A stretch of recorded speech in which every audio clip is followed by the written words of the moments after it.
Isso pode variar por estado. No Acre, a média é de 12 anos. 12 anos de casamento e o divórcio. Nos países do Sudeste e Sul, a média é um pouquinho maior, de 18 anos. Mas, no total do Brasil, a média de casamentos dura 15 anos. E aí, o grande detalhe é, pastor, por quê? Por que casamento não dá certo? Por que casais separam? Por que lares são desfeitos? Por que no meio evangélico, onde isso não podia acontecer, o número de divórcios é o mesmo de pessoas não evangélicas? E a questão é o seguinte, pode passar o próximo. Olha essa frase aqui. Viver casado é uma arte que precisa ser aprendida. A criança, quando ela tem por volta de 1 ano de idade, ela começa a aprender a andar. Ela começa a sentir firmeza nas pernas e ela começa a dar os primeiros passos. Por volta de 2 anos de idade, ela começa a falar as primeiras palavras. Por imitação, por ouvir os pais falando, ouvir as conversas, ela começa a repetir. Ela aprende a andar, depois aprende a falar.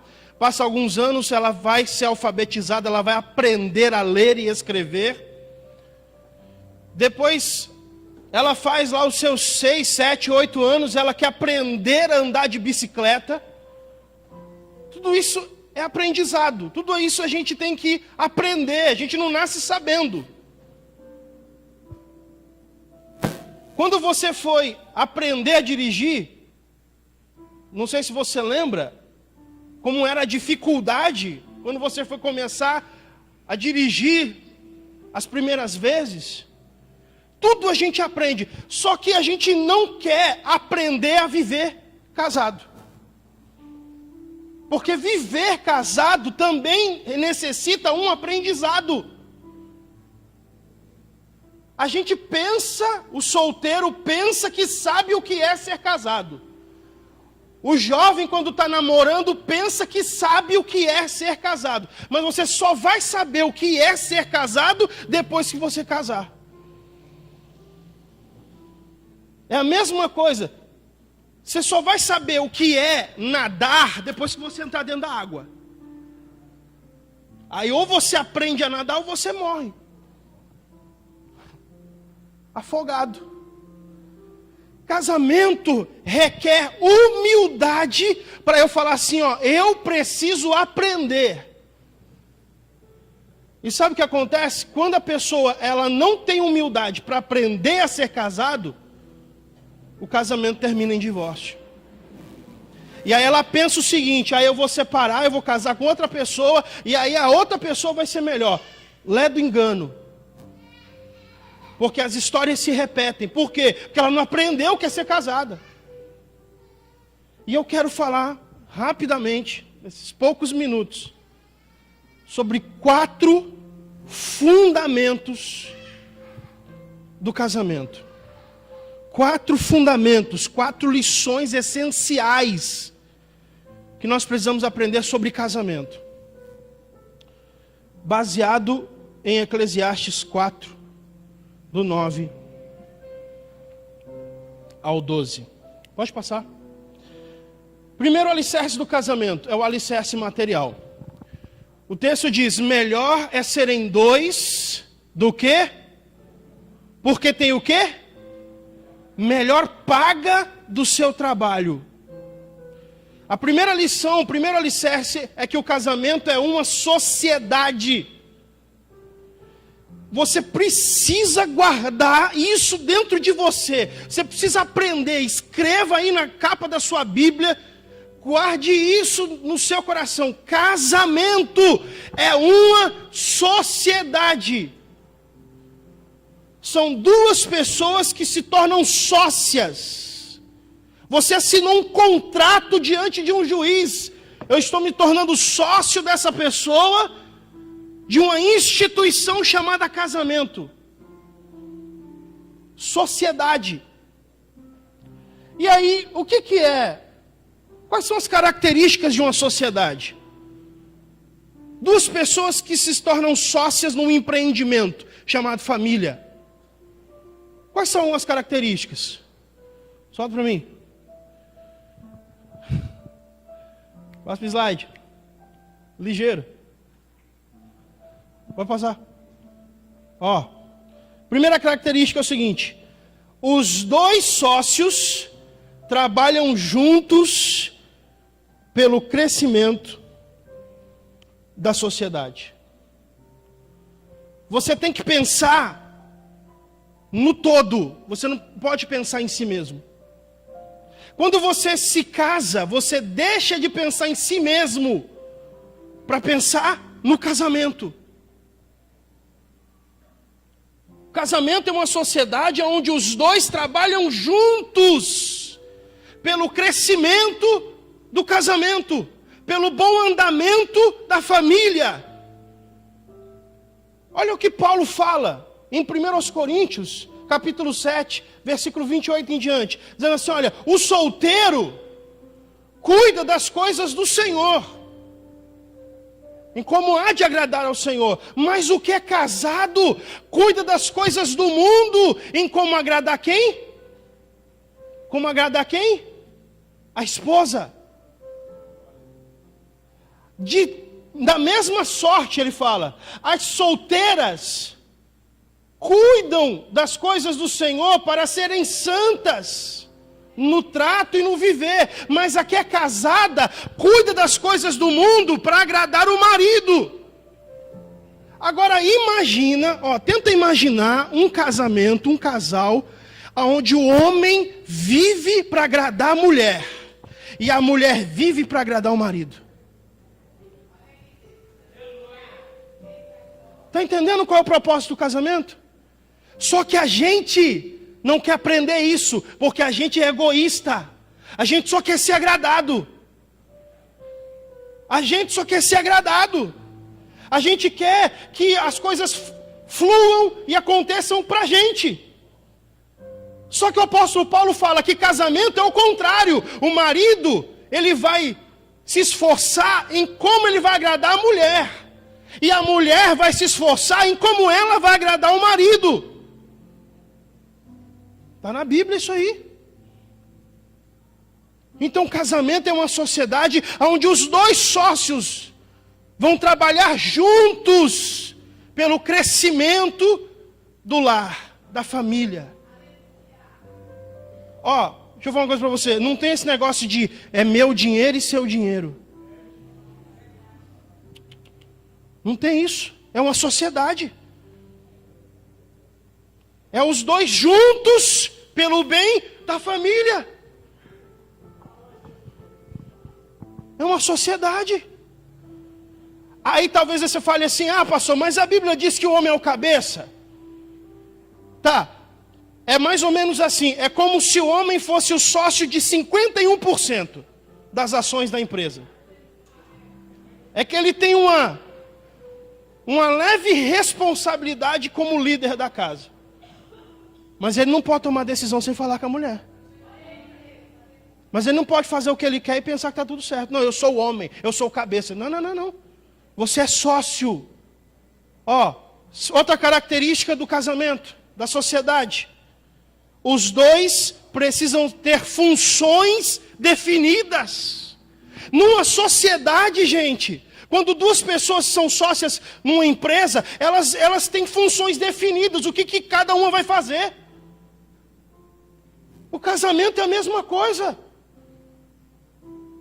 Sabe o que é um casamento disfuncional? É um casamento que não tem as funções determinadas. Quem que é o provedor da casa? Quem que paga as contas? Quem que faz o serviço doméstico? Isso tem que ser determinado, conversado. As coisas não acontecem naturalmente. Os banheiros não se limpam sozinhos. Isso precisa ser conversado. Só que a gente não quer aprender a ser casado.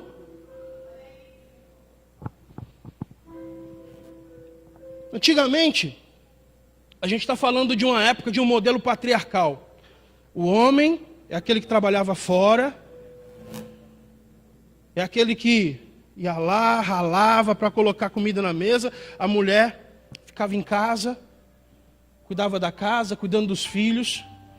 Hoje em dia, isso também existe, não tem problema nenhum. Mas hoje em dia, a gente vive outros padrões de casamento. Padrões onde as mulheres estão a carreira também profissional. A mulher trabalha fora. Aí sabe o que acontece?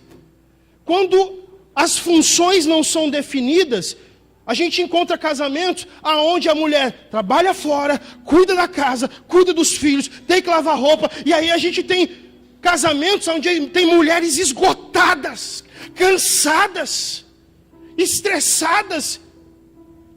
E o marido chega do serviço, joga o sapato, pega o controle. Mulher, tem comida aí? As funções precisam ser definidas. É uma sociedade. Deixa eu falar uma coisa para você. Eu e a minha esposa, a gente trabalha. E trabalha muito.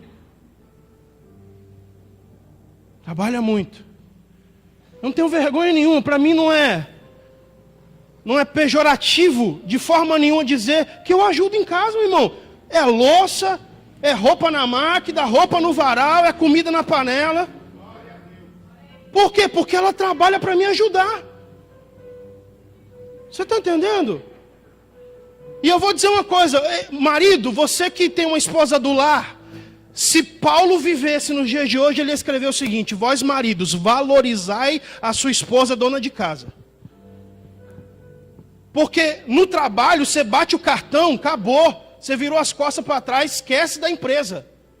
Em casa o trabalho não acaba.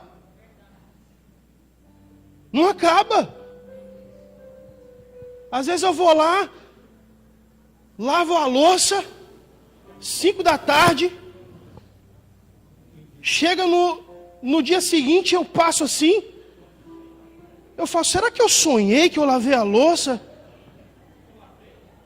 Eu não lavei. Será que foi um sonho? Então todos os copos aqui, todos os pratos. E tem marido que ainda fala, você faz tudo em casa sem fazer nada. Vai, meu irmão.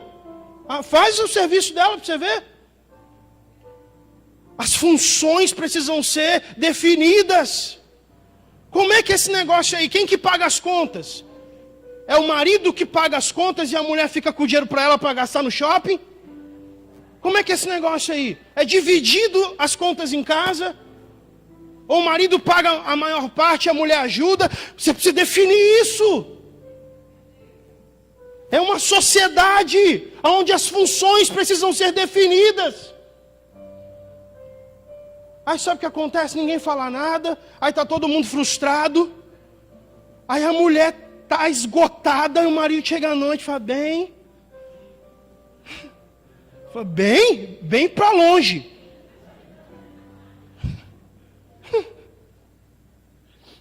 Terceira característica de uma sociedade: os dois precisam prestar contas ao outro. Sociedade, meu irmão, é prestação de conta. É prestação de conta. Acabou, você casou, acabou esse negócio de sair e não falar para onde vai. Ah, você vai na onde? Eu vou ali. Ali aonde? Eu não vou ali, não. Ali não. Você tem que falar onde você vai, com quem você vai, que hora você vai voltar. Não, não é assim não. Você ainda tem que falar, posso ir? É prestação de conta. Tem casal que um não sabe quanto o outro ganha. Um não sabe quanto que o outro recebe. Aí depois do casamento está indo para a separação. Ah, pastor, ora por mim. Prestação de conta. Tem que ser tudo aqui, ó. Preto no branco. Preto no branco. Irmão, tem uns irmãos que já tá assim, ó. Eu estou vendo daqui. As esposas estão só assim, ó.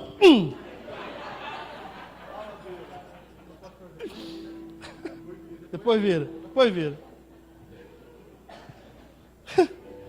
Ó, o apóstolo Paulo fala assim, ó, em 1 Coríntios 13. Primeiro ele fala uma poesia sobre amor. O amor antes, né, ainda que eu falasse a língua dos homens, ele fala. Aí no final ele fala assim, ó, quando eu era menino, eu falava como menino. Eu pensava como menino, agia como menino, mas depois que eu cresci, deixei as coisas de menino. Você casou, meu irmão, vira homem. Você casou, assume o compromisso que você fez. Para de ficar jogando videogame.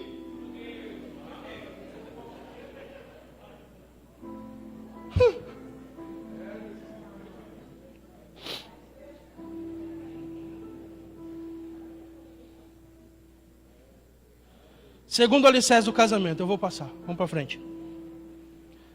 É o alicerce emocional. Passa para mim. Salomão fala assim, ó. Porque se um cair, o outro levanta o seu companheiro. Mas ai do que estiver só, pois caindo não haverá quem o levante. Eu estava recém-chegado em São José dos Campos. Eu tinha uma bicicleta, uma barra forte. Aí eu fui no Nagumo, morando aqui no União, fui no Nagumo. Era a época que a Anhanguera estava fazendo aquela obra da Via Marginal ali. E aí eu peguei, desci, ali a Avenida do Pinheirinho, no embalo, a bicicleta. Quando eu cheguei em frente à Anhanguera, meu irmão, aquela terra amarela, a bicicleta virou, fiquei parecendo o Visconde de Sabugosa. Só que o que aconteceu? Quando eu caí, a vergonha foi tanta que eu já caí e levantei. Mesmo mancando. Aí eu fiquei olhando esse versículo e falei assim, peraí, se cair ninguém vai ter ninguém para levantar, eu não preciso de ninguém para levantar. É porque Salomão ele não está falando da queda física. Ele está falando da emocional. Quando você está para baixo, quando você está decepcionado, você está estressado. Casamento, o alicerce, um dos alicerces do casamento, é o alicerce emocional. A sua casa, o seu lar, sua família, precisa ser um abrigo. O marido está trabalhando e está estressado, o patrão falando na orelha e cobrando e aquela coisa. Ele sai do trabalho estressado, fala, meu Deus, vou para minha casa. Pensando, na minha casa eu vou ter sossego. Aí ele chega em casa, a mulher fala, não pisa aí não que eu acabei de passar o pano. Eu vou falar para você, acabou o gás, esse teu filho não me obedece. É melhor você falar, eu estou perdendo minha paz, qualquer hora eu sumo daqui. Aí ele fala assim, meu Deus, eu vou voltar para trabalhar.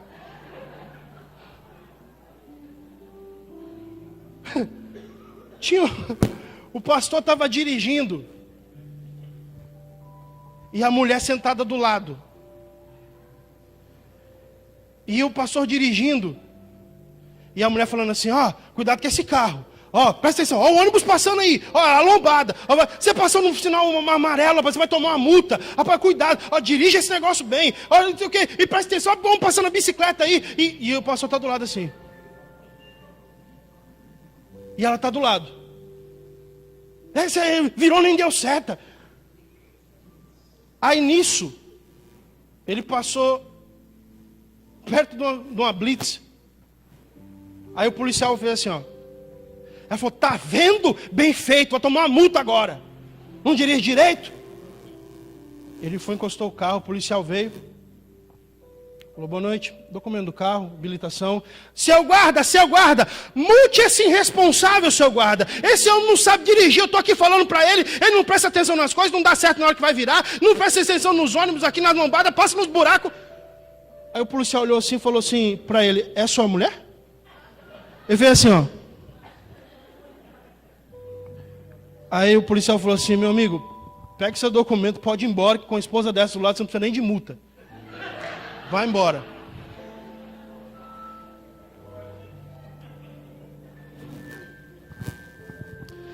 A sua casa precisa ser um lugar de paz.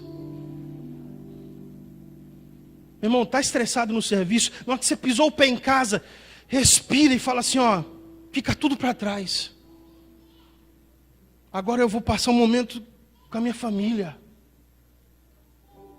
Sua casa precisa ser um lugar de amor, de cuidado. Quando um cair, o outro levanta. E você, meu irmão, quando vê que sua mulher está naqueles dias,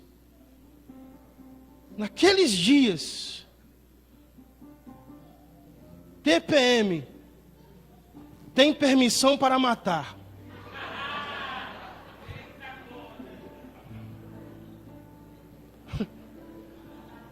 Os hormônios estão meio assim, ó. De manhã ele acorda, ela está chorando. O que foi? A porcina. Porcina, minha cachorrinha, quando eu tinha 8 anos de idade, que morreu, estou na lembrança dela. Porcina.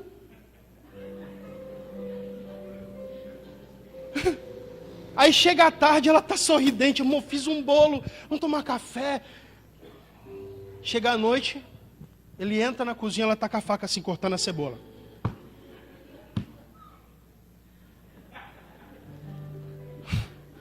Bramando como um leão, buscando a quem possa tragar. Quando você, meu irmão, quando você vê que ela está nesses dias, foge.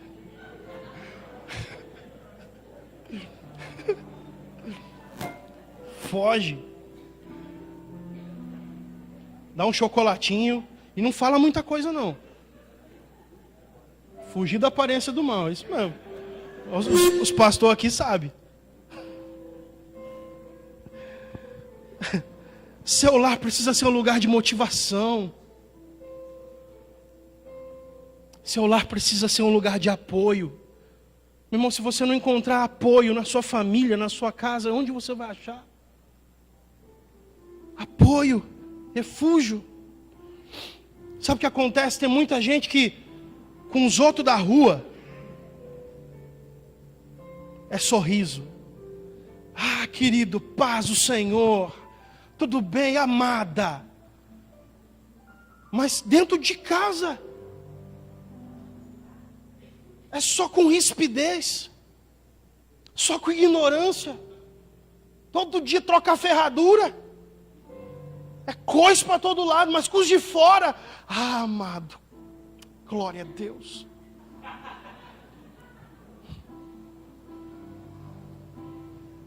Seu lar precisa ser um lugar de abrigo. Casamento precisa ser abrigo. Sabe o que é abrigo? Lugar que a gente se protege.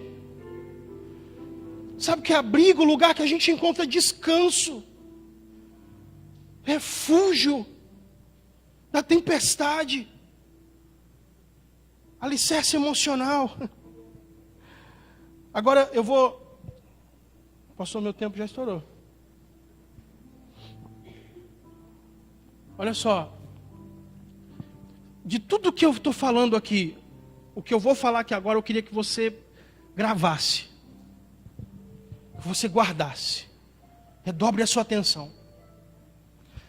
Sabe qual é o grande problema das nossas decepções no casamento? São as nossas próprias expectativas. As nossas próprias expectativas. Vou dar um exemplo para você entender. A mulher vai no salão, arruma o cabelo, faz, sei lá, escova progressiva, depressiva, progressista, corta, pinta, faz. E ela já começa a criar uma expectativa. Eu vou chegar. Ele vai levantar e falar assim: amor, como você está linda. Ela cria uma expectativa. Nossa, amor, olha, ficou muito bom. Ela cria uma expectativa. Aí ela chega. Ele está assim no WhatsApp.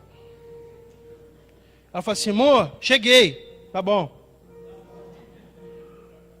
Amor, olha aqui. Ó, vou fritar o bife, tá? Pra gente jantar. Tá bom, amor, frita aí. Amor, você notou alguma coisa diferente? Você trocou a camiseta? Comprou uma... Porque ela criou uma expectativa. Só que ela se decepcionou porque ele não correspondeu à expectativa que ela criou. Os dois estão andando no shopping, de mão dada. Ela olha assim, fala: nossa, amor, que vestido bonito, né? Nossa, a qualquer hora a gente vai vir aqui comprar. Ele fala: não, amor, vamos comprar agora, você gostou? Vamos levar. Não, amor, nossa, a gente tem tanta conta para pagar. Não, não vamos comprar não. Ah, então tá bom. Bora.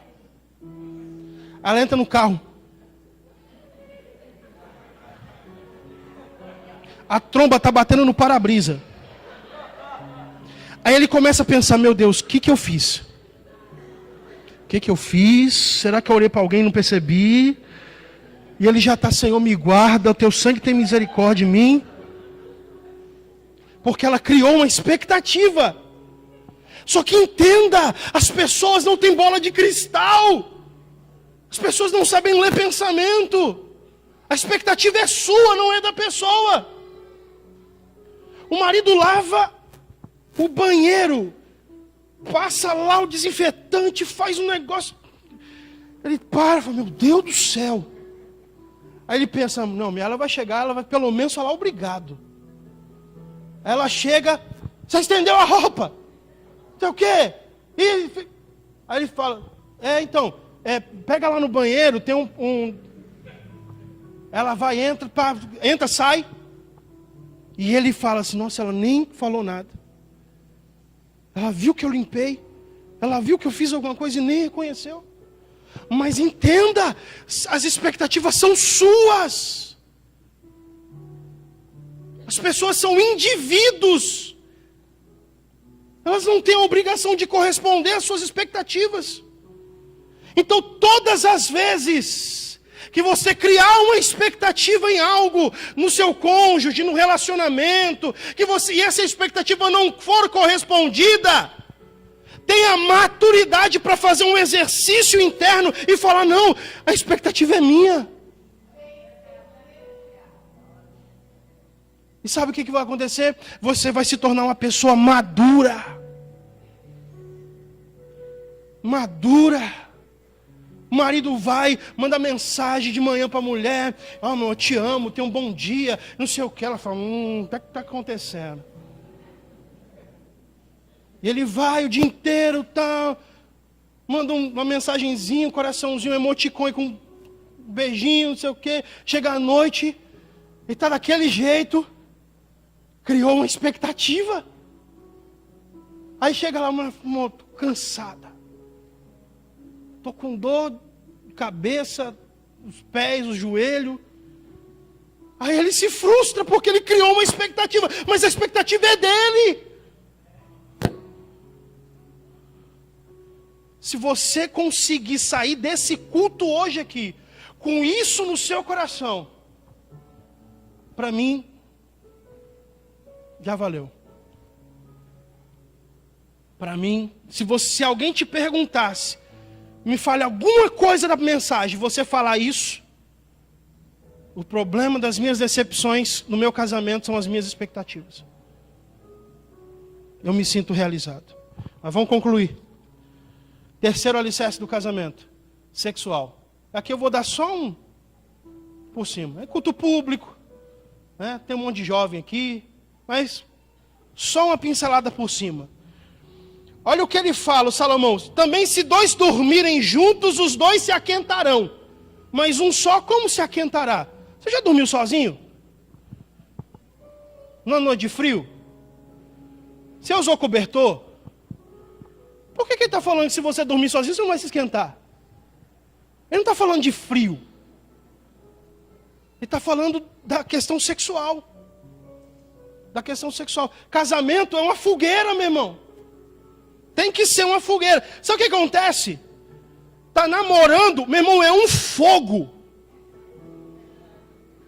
Ai, meu Deus, vai embora. Ai, Jesus, eu não estou aguentando. Senhor.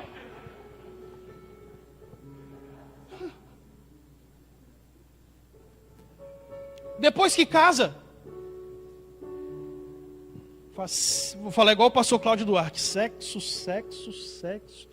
Eu acho que eu sei o que é isso. É um problema. Aí tem um monte de casal com problema nessa área. Porque tem disfunção. Que o marido procura, a esposa não quer. E aquela coisa. Eu já fui pastor de igreja. Meu irmão, já peguei. Cada bucha. Problemas. Problemas sérios. Sérios. Ao ponto do marido quase espancar a mulher. Eu falo, não, pelo amor de Deus, não faz esse negócio desse não, você está louco? Não, pastor, é 3 meses. Eu não estou aguentando mais. Eu falei, não, peraí, vamos conversar. Aí, os casais começam, sabe, escondem isso. Eu ministrei aqui numa escola dominical, semana passada. Ninguém procura ajuda, ninguém procura o pastor, ninguém procura um psicólogo, ninguém vai num terapeuta. Não está com ajuda, está com problema, procura ajuda. Grita. Porque depois que a bomba explodir, aí não tem como voltar atrás. Você entende? Olha só. Deus, ele criou... Joga uma frase aí. O casal que não tem relações sexuais com frequência acabam por se tornarem apenas 2 amigos dividindo o mesmo teto. O que difere um casal de 2 amigos, um casal de amigos, é a relação sexual. O casal que não tem relações sexuais com frequência acabam se tornando 2 amigos para dividir o mesmo teto, para cuidar das crianças. Aí daqui a pouco, meu irmão, sabe o que acontece? Começa a olhar para fora e começa a procurar fora o que não acha dentro. E aí o diabo, meu irmão, o diabo. O diabo é igual um sniper. Sabe o que é um sniper? Está assim, ó, de longe. Aí ele começa a olhar, aquele casal está com problema. Aquele casal está com problema nessa área. Espera aí, ó, vou colocar uma Jezabel. Ela vem igual a filha da Herodias lá, na dança do ventre. Pá, pá, pá. Meu irmão. Por que os grandes escândalos acontecem aí fora? Porque o casal está com problema e não procura ajuda. Porque não conversa, porque não resolve. Essas coisas precisam ser conversadas, resolvidas. Deus criou a sexualidade com 3 finalidades. Lembrando que Deus ele colocou um limite, ó. Por isso que o nome já diz, é cerca, uma cerca Deus colocou. E foi Deus que colocou. Sexualidade, relações sexuais estão limitados a uma coisa, a uma cerca chamada casamento. Ponto final. O que for fora disso é pecado. Homossexualismo, relação sexual entre 2 pessoas do mesmo sexo, é pecado.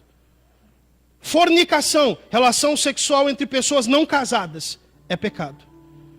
Adultério, é pular a cerca que Deus colocou. É pecado. Deus falou assim, olha, eu vou criar um negócio para vocês que vocês vão amar. Só que tem uma cerca chamada casamento. É aqui dentro. Aqui dentro está tudo certo. 3 finalidades da sexualidade. Primeiro, reprodução. Reprodução. Crescei-vos e multiplicai-vos. Segundo, prazer do casal. Foi Deus colocou lá os órgãos genitais, colocou terminações nervosas, para que o casal sinta prazer na relação sexual. Terceiro lugar, a união do casal. Quando Deus fala assim, e os dois se tornarão uma só carne não é o casamento. Sabia disso? Não é o casamento que torna os dois uma só carne. O que torna os dois uma só carne é a relação sexual. Pastor, isso está na Bíblia? Tá. 1 Coríntios capítulo 6, versículo... Eu anotei aqui, versículo... Cadê? 16. Paulo fala assim, 1 Coríntios 6, 16. Ou não sabeis vós que o que se une a uma meretriz se torna uma só carne com ela? Porque está escrito, Deus disse, os dois serão uma só carne. Então o que faz um casal se tornar uma só carne não é o casamento, é a relação sexual, união do casal.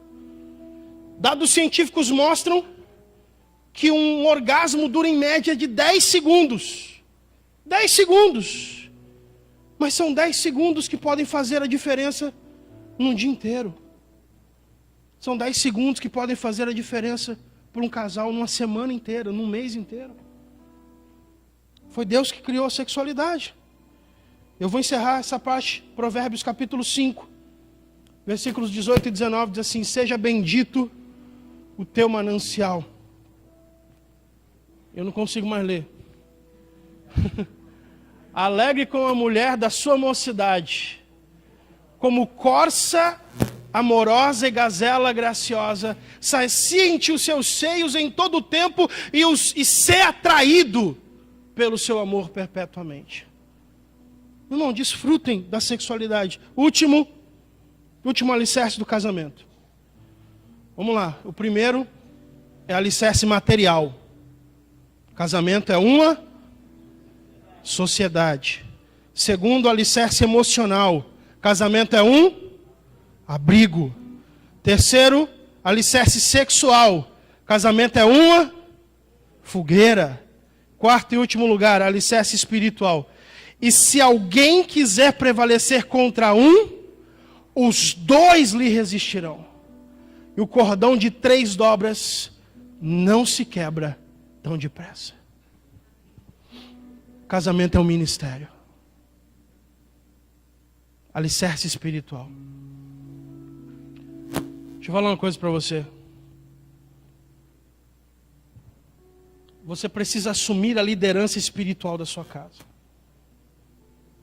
Josué, todo mundo conquistou a terra, todo mundo foi lá, tomou possessão da herança. Aí Josué chamou todo mundo, falou: galera, é o seguinte, agora vocês escolham quem vocês vão servir. Se os deuses dos amorreus ou os deuses além do rio Eufrates. Porém, eu e a minha casa serviremos ao Senhor. Eu imagino os filhos de Josué um olhando para o outro e falando: ih, mano, ele já decidiu. Eu e a minha casa vamos servir ao Senhor. Assuma a liderança espiritual do seu lar. Ah, pastor, mas meu marido não é evangélico, meu marido não é crente, meu marido é novo convertido, meu marido tem alguns problemas. Então assuma você a liderança espiritual da sua casa. Ele não quer orar, ore você. Ela não quer orar, ore você. Você precisa assumir a liderança espiritual do seu casamento, da sua família. Buscar a Deus pela sua casa, buscar a Deus pelos seus filhos, interceder a Deus pela sua casa, pelo seu casamento. Traga Deus para o centro da sua família, para o centro do seu relacionamento. Deus é o cordão central que dá sustentação e resistência para o seu casamento. Um cordão de 3 dobras. Você, seu cônjuge e Deus. Um cordão de 3 dobras não se arrebenta tão depressa. Eu vou encerrar minha mensagem dizendo o seguinte. Nós já vamos orar. Já vou passar a palavra para o pastor. eu e minha esposa, nós temos um casal próximo a nós. Eu não vou citar o nome, por uma questão de... para não expor, até porque a gente está ao vivo pelo Facebook. Mas nós temos um casal próximo a nós, amigos, que são da igreja, da Assembleia de Deus, diáconos na igreja, e de repente ela começa a conversar com um irmão da igreja, trocar mensagens. De repente começou a surgir uma atração, e resumindo a história, ela caiu em adultério com esse irmão. Os dois saíram algumas vezes. E aí o marido descobriu. Desconfiou, chamou ela, pressionou, ela confessou. Ele pegou o WhatsApp dela, viu as mensagens, viu as conversas. Foi na casa do irmão, bateram boca. A igreja inteira ficou sabendo. Um escândalo. E aí, passaram-se algumas semanas, os filhos desolados. Passaram-se algumas semanas, ele ligou para mim e falou: Paulo, a gente queria passar um final de semana aí com vocês em São José dos Campos. Eles não são aqui da cidade. A gente precisa se parecer, sair aqui. Eu falei: não, vem para cá. Eles vieram. Chegaram em casa, aquele clima estranho. E aí eu falei para ele assim: ó, vamos dar uma volta. Vamos conversar. Ele estava com o carro, a gente entrou, saímos aqui pelo Vale do Sol. De repente ele parou o carro. Ele parou o carro.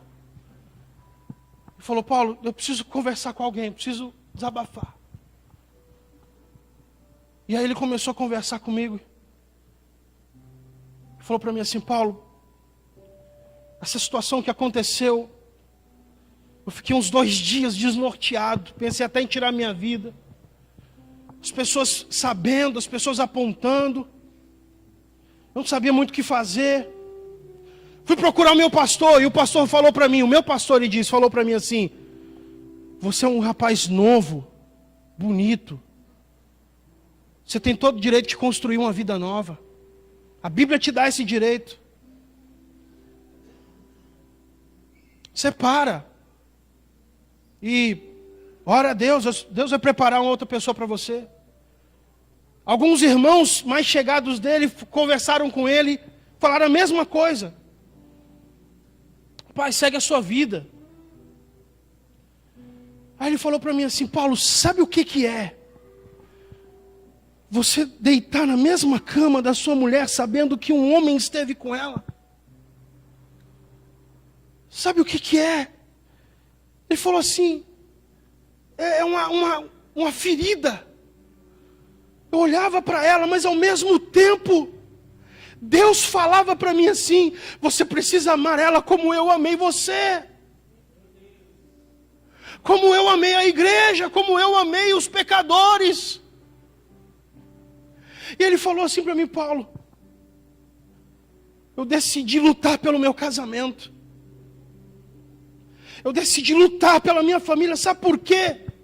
Porque eu sabia que no momento em que eu saísse de casa, ela não ia aguentar o baque, ela não ia aguentar as pessoas apontando, ela não ia aguentar a vergonha, e ela ia para o mundo, ou ela tira a própria vida. E eu não posso perder a minha esposa para o diabo. Eu não posso perder a minha família para o diabo. Eu comecei a chorar junto com ele. E eu falei para ele assim: falei, rapaz, você está me ensinando uma lição tão grande. Eu falei: poucos homens têm a coragem que você está tendo. Poucos homens têm a valentia e a coragem de fazer o que você está fazendo. Eu falei: eu vou orar por vocês, nós vamos orar por vocês, para que Deus restaure o casamento. E eles voltaram para a cidade deles, mudaram de igreja, E essa história terminou com mais um filho no casal. Mais um filho. Deus quer fazer do seu casamento algo indestrutível. A sua família vai ser indestrutível. Se coloque de pé. Eu vou pedir um favor. Tem um segundo vídeo. Põe na agulha. Você está com a sua família aqui? Junta todo mundo. Junta. Se você está com a sua família. Junta com a sua família. Os pastores aqui, juntam com a sua família. Vamos orar.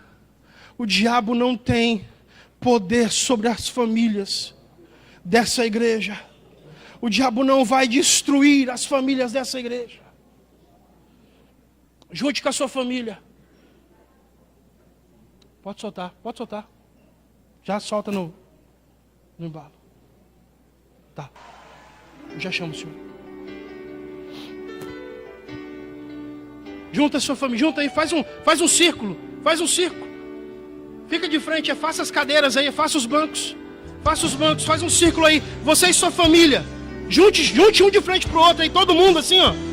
Junte aí, isso, assim, ó, desse jeito aqui, ó. Faça as cadeiras aí, junta com a sua família. Alguém diminui as luzes para mim aqui. Diminui as luzes. Eu quero que você nessa hora interceda pela sua família. Ei, sacerdote do lar, ore pela sua família, ore pela sua casa. Ore pela sua prole, ore pelos seus filhos. Casamento é um ministério. A sua primeira igreja é a sua família. A sua primeira igreja é a sua casa. Comece a interceder agora pela sua casa, pela sua família. Oh, o diabo não vai destruir as famílias dessa igreja. Oh, hoje o Senhor está colocando o Senhor está colocando fortaleza, união, amor, unidade. O Senhor está colocando maturidade. Ore pela sua casa agora. Ei, ore pela sua casa agora. Ei, mulher, ore pelos seus filhos agora. Ore pelo seu marido agora. Abre sua boca. Interceda pela sua família. Oh, Espírito Santo, nós abençoamos cada família, nós abençoamos cada lar, cada casamento, nós abençoamos, Senhor, e declaramos casamentos à prova de divórcio, casamentos à prova de separação, casamentos à prova, oh Deus, Senhor, à prova de divórcio. O diabo não vai destruir as famílias da tua casa, Senhor. Nós declaramos famílias fortalecidas, casamentos saudáveis, casamentos sadios. Oh Pai, nós profetizamos paz nesse lar, nós profetizamos paz nessa casa. Oh Pai, em nome de Jesus, continue orando, aleluia, continue orando. Oh, aleluia, consagramos a nossa casa, Senhor. Senhor, na mesma concordância de oração, Pai. É momento de cura para as famílias. É momento de criar alicerces no meio da base dessa igreja, Senhor. Cura as famílias, papai. Cura cada lar. Cura a minha família. Cura a família do meu irmão. Cura a família da minha irmã. Senhor, manifesta a tua vontade. Manifesta, Senhor, o teu desejo. E o teu desejo é que cada um forme uma família abençoada, de acordo com a tua vontade, de acordo com o teu querer, Senhor. Renova em nós, Pai, a vontade de estar na tua casa junto com a nossa família, Senhor. E quando estivermos dentro da nossa casa, que o ministério chamado família prospere, que o ministério chamado família transforme outras vidas, Pai. Crie em nós força, crie em nós exemplo, e em nome de Jesus Cristo estamos aqui para declarar que na nossa casa o diabo não vai tocar, na minha família o diabo não vai tocar, na família da igreja Ágape o diabo não vai tocar, porque porque o Espírito de Deus, o amor, a verdade, a transparência, oh meu Deus, a imparcialidade vai ser no coração de cada família. Senhor, em nome de Jesus Cristo, meu Pai, cria em nós um coração novo. Dá para a tua igreja, Senhor, o amor, aquele que jurou lá no início, vai voltar com força dobrada, em nome de Jesus Cristo, meu Senhor. Que todas as máscaras que porventura alguns ainda usam, que todas elas nessa noite caiam, e que verdadeiramente um possa declarar para o outro: eu preciso de ajuda, eu preciso de ti, em nome de Jesus Cristo, Senhor. Entra com teu bálsamo em cada lar, entra com teu bálsamo em cada família. A nossa casa é bênção, a nossa casa é um canto sagrado, a nossa casa é o Espírito Santo quem convive, vive e reina na nossa casa. A presença do Espírito Santo é real na nossa família. Quem comanda é o Senhor, e lá o diabo não entra, em nome de Jesus Cristo. Senhor, purifica cada pensamento, purifica cada coração, cura esse coração sangrando, Senhor. Libera perdão no meio do teu povo. Entenda, igreja, é tempo de liberar, é tempo de transformar, é tempo de se curar, é tempo de dar para nós, Senhor, humildade e entender que precisamos de cura. Todos precisamos ser curados em alguma área. Meu Senhor, o Senhor listou aqui 4 alicerces. Eu quero crer que cada um de nós, em alguma coisa, precisa do teu toque, precisa da tua cura. Então, como igreja, clamamos a ti nessa noite, Senhor. Cura-nos, Pai, cura a nossa igreja, cura a nossa casa, cura a nossa família, para que lá na frente possamos curar os outros, possamos curar esses que estão sendo destruídos pela obra contrária. Mas nós profetizamos como igreja que aqui Satanás não toca, na minha casa e na tua casa vai reinar a presença do Espírito Santo de Deus. Saia a depressão, saia a tristeza, saia a mentira, e entra a presença santa do Espírito de Deus, em nome de Jesus, em nome de Jesus. Tem misericórdia de nós, Senhor, tem misericórdia da minha família, Pai, tem misericórdia da nossa casa, Senhor, e entra com teu bálsamo em cada lar aqui representado. E mesmo você que está sozinho, e mesmo você que nessa noite está sozinha, saiba, o Deus Todo-Poderoso ouviu o teu clamor, ouviu a tua oração, e eu já estou profetizando em nome de Jesus Cristo, num próximo culto como esse que não veio hoje, vai estar chorando do teu lado, porque o Espírito que está aqui é o que vai tocar nele lá, o Espírito que está aqui é o que vai tocar nela lá, em nome de Jesus. Se você crê nessa verdade, aplauda ao Senhor.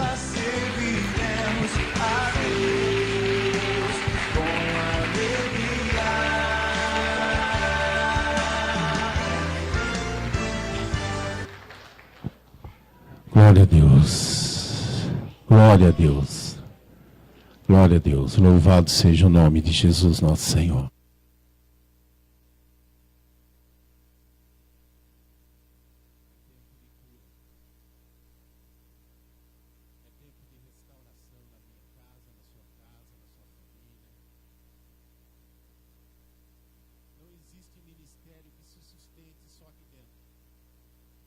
Não existe ministério que fique de pé só aqui dentro, se